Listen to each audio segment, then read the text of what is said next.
Mesdames, Messieurs, bonjour. Bienvenue à cette 34e web émission Médici. Pierre-Olivier Langevin, gestionnaire de portefeuille, bonjour. Bonjour Yannick.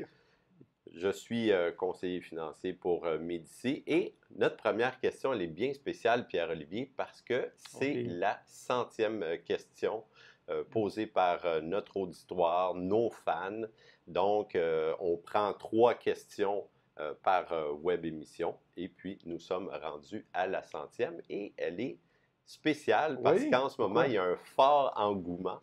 On va parler de Beyond Meat. Oui. C'est une question là qui nous est arrivée par courriel. Diane qui nous demande que penser de Beyond Meat depuis son entrée en bourse. Le titre s'est envolé. Est-ce qu'on est dans une situation de bulle?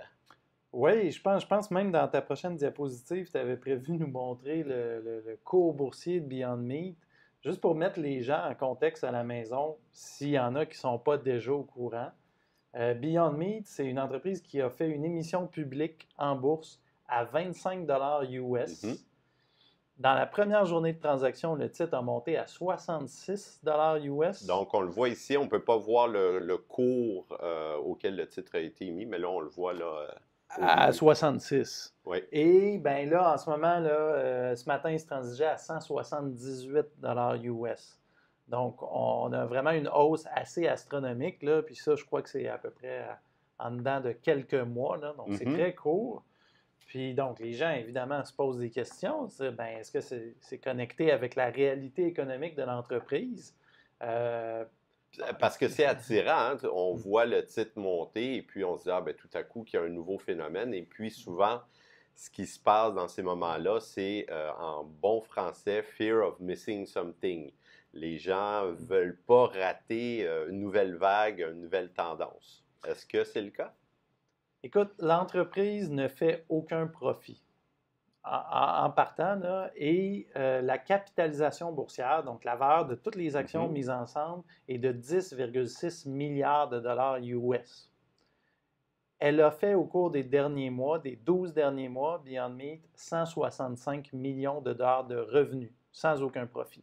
Donc, aucun profit, plus de 10 milliards de valeur boursière. Et elle s'échange donc à 64, je l'ai ici, 63 fois les revenus. Les revenus. Et on parle ici d'une entreprise qui essentiellement fabrique de la nourriture. On ne parle pas, par exemple, d'une entreprise technologique qui vend un logiciel qui va réaliser des marges de 80 %. On est très loin de là. Les entreprises en alimentation, vous regardez par exemple Tyson Foods, ils ont des marges nettes après impôt de 3 à 5 Donc, même Maple Leaf Foods, Pierre-Olivier, qui a dévoilé ses résultats cette semaine, qui elle-même a investi dans la viande synthétique ou de laboratoire, arrive même pas à être rentable. Donc, ça nous illustre à quel point c'est très difficile dans le milieu de l'alimentation industrielle de faire de l'argent. Mais c'est ça le point aussi. Donc, si vous accordez, admettons, une marge nette de 10 % à Beyond Meat, éventuellement, sur d'éventuels profits, ça vous prendrait, d'après nous, à peu près 7 milliards de ventes pour justifier le prix actuel. Ils sont à 165 millions. Il faudrait qu'ils doublent les revenus à chaque année pendant 5 ans. Et le problème avec Beyond Meat, c'est qu'à la fin de la journée, c'est un produit de commodité. Je veux dire, il y aura de la concurrence, il y aura des imitateurs qui vont créer un produit possiblement moins cher parce que les marges sont juteuses, sans faire de jeu de mots. Alors, c'est probablement une bulle. Ou si ce n'est pas une bulle, c'est très cher payé. Alors, je comprends que certaines personnes soient enthousiastes. Je veux dire, on dit que c'est meilleur pour l'environnement et tout, c'est bien. Mais au niveau de l'investissement, attention, le prix payé est trop élevé. Est-ce qu'il est aussi épicé que tous les ingrédients qu'on retrouve dans la viande de Beyond Meat? Bien, moi, personnellement, j'y ai goûté. J'ai trouvé ça vraiment excellent. Je me questionne un peu, est-ce que c'est santé? Ça reste à voir. Oui, quelques bémols, mais c'est à s'y méprendre. Ça ressemble beaucoup à de la viande. Changement de registre maintenant. On va parler d'une entreprise québécoise qui est très connue, qui une de celles qui annonce le plus au Québec. Ça serait difficile de manquer toutes ces publicités. Mais le titre de BMTC, donc l'entreprise qui est derrière l'enseigne Bro et Martineau, Ameublement Tanguay pour les gens de la région de Québec notamment, et Economax, l'enseigne à bas prix. Mais oui, on a Martin, en fait, qui a demandé sur la page Facebook qu'est-ce qu'on pense de ce titre-là. Puis lui, il dit, bon, le titre est sous pression depuis un bon moment. Oui. Donc, il nous demande de l'information par rapport à... Peut-être, Yannick, peux-tu d'abord nous rappeler quelles sont les différentes bannières? Tu as mentionné Bro et Martineau. Bro et Martineau, on a Economax, qui est une enseigne qui a été lancée il y a, entre 5 et 7 ans, qui se voulait contrer les briques de ce monde, donc les détaillants de meubles à plus bas prix. Ouais. Puis Ameublement Tanguay, qui est bien implanté dans certaines régions du Québec, à Rivière-du-Loup, par exemple, donc dans des marchés autres que Montréal. Donc ça, c'est, si on veut, l'espèce de groupe d'ameublement bien présent au Québec. Et qu'est-ce qu'on pense d'entreprise quand tu la regardes? Je crois que tu es quand même familier avec l'entreprise. Dans ton ancienne carrière, tu en avais parlé souvent dans certains articles. Bro et Martineau, c'est une entreprise qui a été longtemps considérée comme une championne de la répartition du capital parce que M. Desgroseilliers utilisait son capital à bon escient, par exemple, pour racheter des actions quand le moment était approprié, quand le prix de l'action était approprié.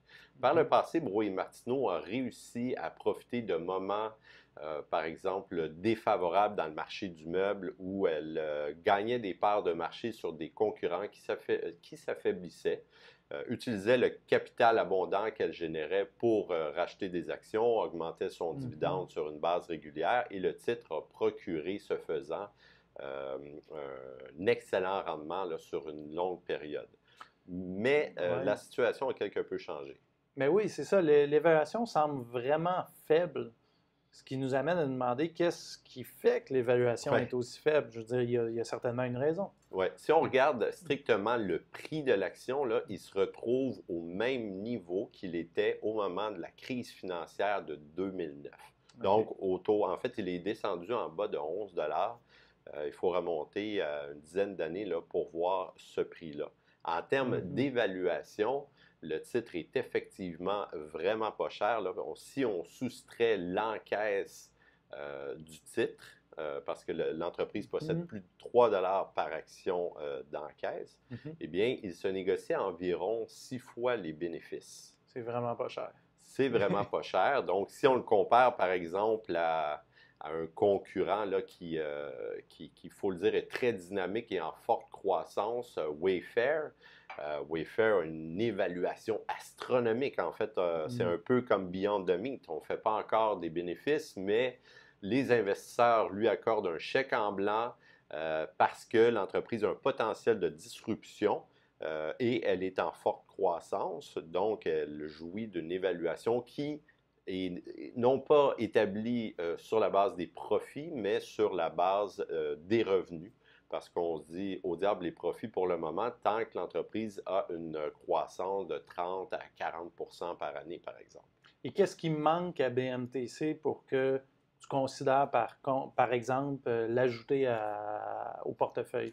Qu'est-ce qui fait que finalement, c'est peut-être pas la meilleure idée d'investissement? Bon, en ce moment, ce qu'il faut constater dans les résultats de Bro et Martineau, c'est que les ventes comparables, les ventes sont faibles. C'est surprenant, n'est-ce pas? Parce que l'économie québécoise est très dynamique en ce moment. Le taux de chômage est très faible et généralement, quand le taux de chômage est faible, le marché de l'emploi vigoureux, bien, les ventes de meubles sont assez bonnes. Hein? Les achats de biens durables reposent sur des perspectives d'emploi qui sont bonnes. Or, malheureusement, en ce moment, les consommateurs moyens sont très endettés, notamment à cause de l'immobilier. On a changé beaucoup de voitures aussi dans les dernières années, ce qui fait que les ventes de meubles sont déprimées. Et on le voit, plusieurs chaînes sont en train de fermer en ce moment au Québec notamment. On a Meubles Ashley, on a Ameublement Étier, d'autres petits détaillants indépendants là, ici et là qui ferment. Et c'est sans compter Sears Canada qui était un concurrent quand même assez féroce du côté des électroménagers qui a fermé ses portes dans la dernière année. Mais malgré tous ces vannes d'eau-là, ouais. Les ventes sont faibles.